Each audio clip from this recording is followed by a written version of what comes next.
YouTubers. So, I have my new bike, yes. Oh, still a little schoolboy. So yeah, I'm just on the way up to a nice part. I'm just going to go to Hessel Foreshore and on the front of the river to do a quick walk around. Just on my lunch at work. Thought I'd come up this way, do a quick walk around on the bike, show you what it's like a bit closer up and in the daylight. I'm obviously going to get loads of looks from people looking at me as if to say, what the fuck are you doing? Look at that idiot, he's talking to his bike. He's talking to his bike, he's an idiot. But never mind. It won't be the first time I've been called an idiot. And I'm sure it won't be the last time. Let's just turn around here.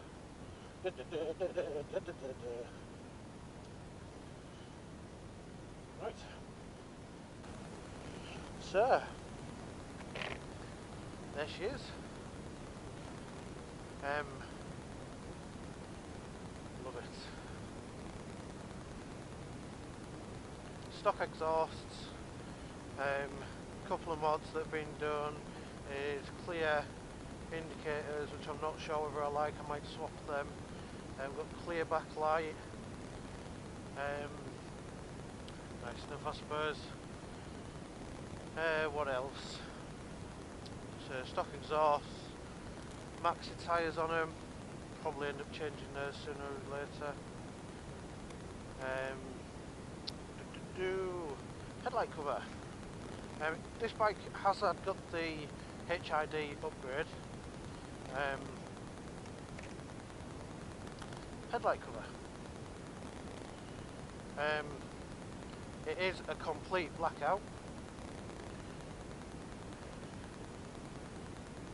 It's obviously daytime use only. And I know Tosh is going to comment and slate me for having this on, but I did want to see what it was like, so that just closes off the front end. And there's a few bits that need polishing up a little bit just through wear and tear, like the front forks, which this is renowned for as far as I'm aware. But everything else, bodywork wise, is in pretty good condition. I've not yet cleaned the bike. That'll be this afternoon, not this afternoon, this weekend. So I'll have a good look around the bike this weekend. I will show you the HID, how bright it is in a minute. But yeah, so we've got fully adjustable aftermarket front brake and clutch lever. The brakes aren't de-linked, they are still linked, which does feel a little bit funny in the corners when you're applying the back brake to try and steady yourself coming up to a corner. And if you've still got the brake on as you go into the corner, which sometimes you will, sometimes you won't, when you do go into the corner, it can feel a bit funny because your front end's braking as well. So I'm just slowly getting used to that. Nothing major, it's actually quite good. You can feel everything that's going on with the bike. So yeah, it does have centre stand, side stand. It's got these, hopefully you can see. It's got the adjustable bar risers, which I'm reasonably informed that they cost quite a bit of money. Make it so comfortable. I think I'm glad that I've got them, to be honest with you. I am going to try a few different positions on it and see what difference it makes to how it feels riding the bike anyway.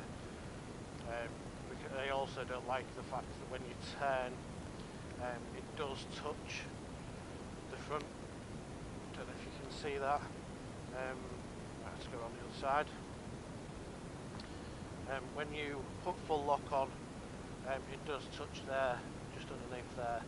So it is just nicking it, and that happens on both sides. So yeah, so we've got the completely blacked out double bubble screen. Debating on whether to put, you can get the the outside, I don't know if it's like a rubber or just a seal that goes around the outside just to clean it up. I don't know whether I'm going to put that on yet, get one and put that on. But yeah, paintwork's fantastic. It's got the black paintwork with the metal flake in it all over, black frame. So, start her up. Obviously not as loud as my previous bike at the moment because it's just got stock exhaust on it.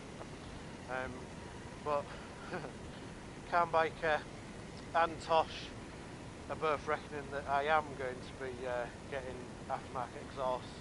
I keep saying I'm not going to, but given that before I bought the bike I was already looking at some Delkovic's end cans on it, so I probably will change them. But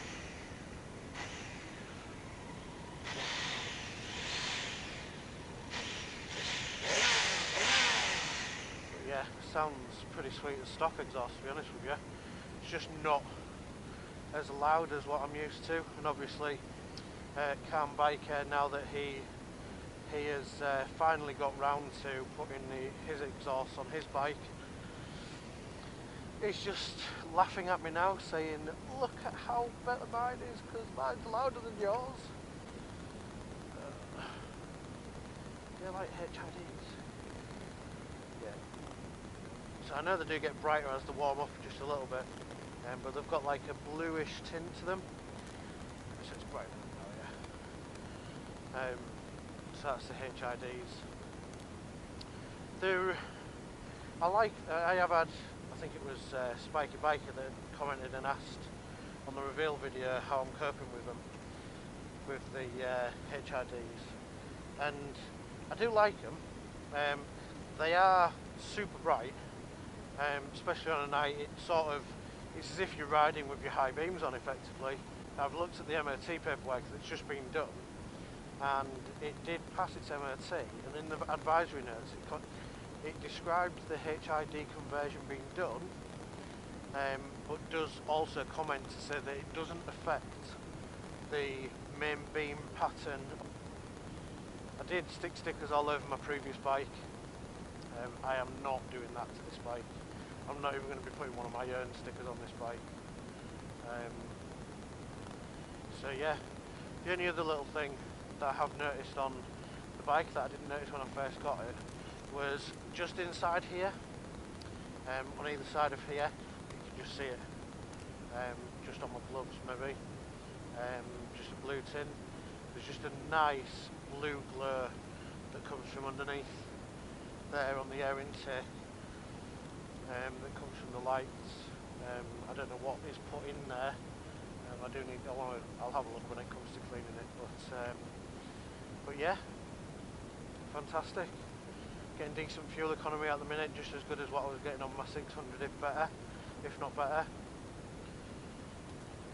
It's just amazing. The feeling that you get from this is just amazing.